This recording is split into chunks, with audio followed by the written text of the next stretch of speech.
How's it going, everyone? So today I'm going to show you how to change your cabin filter on your 2013 to 2017 Honda Accord.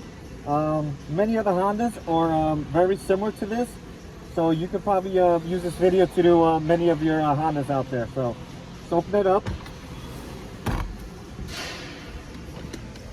Some models will have this a little shock absorber. Pull that down like that. And then what you're gonna do is you gotta push in. You got a little tab here.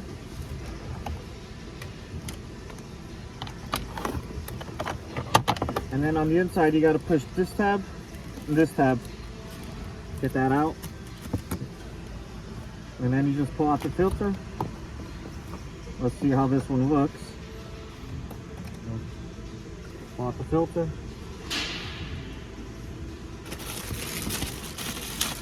We're using a brand new OEM Honda filter. Airflow, make sure this points down. All right, and you just slide it back in.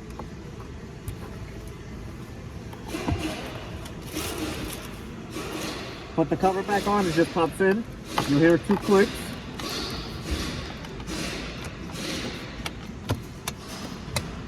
All right, and then put that back up. And then you're gonna hook this back in, throw the strut, and you're all done. All right, guys, thanks for watching. Don't forget to subscribe and be on the lookout for future videos. Thank you.